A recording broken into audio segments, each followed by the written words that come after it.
Namaku Parohon Blessing Zileta Nikanita Borotobing. Aku dari SMA Negeri 1 Cikarang Selatan. Tahukah kalian mengenai seorang pahlawan perempuan Indonesia yang jasanya sangat besar bagi kaum perempuan di Indonesia?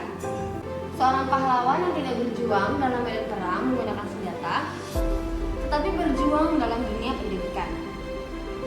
Ya, beliau adalah Dewi Sartika. Dewi Sartika lahir pada 4 Desember 1884 di Cicalengka, Bandung. Sedari kecil, ia sudah menunjukkan minatnya dalam dunia pendidikan. Saat itu, ia sering bermain seolah-olah ia sedang bersekolah bersama teman-temannya. Lalu, apa yang membedakan Dewi Sartika dengan anak-anak pada umumnya? Dewi Sartika selalu mengambil peran sebagai guru, di mana ia akan mengajarkan teman-temannya bagaimana cara membaca dan menulis. Semakin besar, Dewi Sartika remaja mulai mengajarkan bagaimana cara membaca dan menulis kepada masyarakat di sekitarnya. Akhirnya, pada 16 Januari 1904, sekolah impiannya yang pertama pun berhasil didirikan dan diberi nama Sekolah Istri. Di situ, para wanita tidak hanya diajarkan bagaimana cara membaca dan menulis, tetapi juga diajarkan bagaimana cara menjahit, merendah, dan juga belajar agama. Pada awalnya, sekolah itu hanya memiliki 2 ruang kelas dengan 20 orang murid wanita. Tetapi melihat perkembangannya, para masyarakat pun semakin antusias, sehingga muridnya semakin lama semakin banyak. Sampai-sampai mereka harus meminjam sebagian ruang kepatihan Bandung untuk menjadi ruang kelasnya.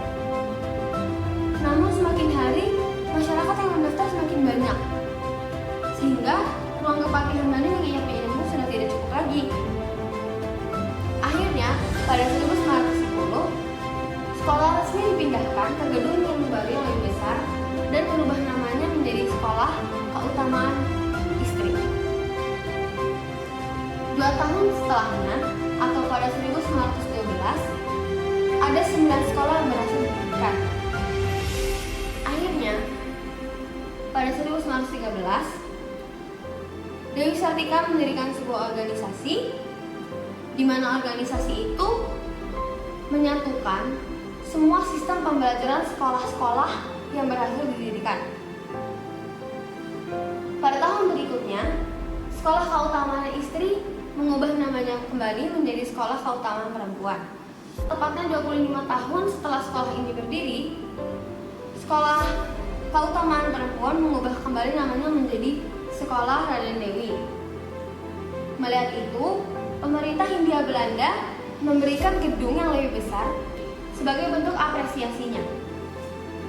Meskipun mimpi Dewi Sartika sudah tercapai, ia sudah berhasil memperjuangkan pendidikan di Indonesia untuk kaum perempuan, ia masih tetap bekerja untuk membayar pengeluaran operasional sekolah. Pada tahun 1947, Belanda kembali melakukan serangan agresi militer. Lalu, mereka semua pun mengungsi. Pada 11 September 1947, Dewi Sartika menghembuskan nafas terakhirnya di pengungsian. Upacara dan pemakaman diadakan secara sederhana karena saat itu masih dalam suasana perang.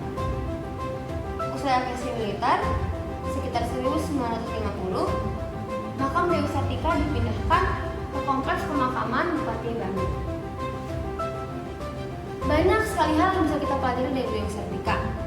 Salah satunya adalah ketulusan. Dewi Sartika baru mendapat julukan pahlawan 19 tahun setelah ia meninggal. Ia tidak pernah mengharapkan julukan itu selama ia berjuang. Ia murni ingin mewujudkan mimpinya untuk memajukan pendidikan kaum perempuan di Indonesia. Ia melakukan dengan tulus. Kita juga bisa belajar dari Dewi Sartika bahwa ia itu berani. Ia berani mencoba hal baru, memulai hal baru, dan mewujudkan mimpinya. Ia juga pantang menyerah.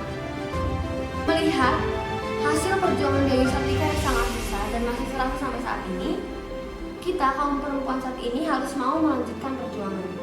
Kita harus menjadi perempuan yang berani, pantang menyerah, dan menjadi perempuan yang berprestasi.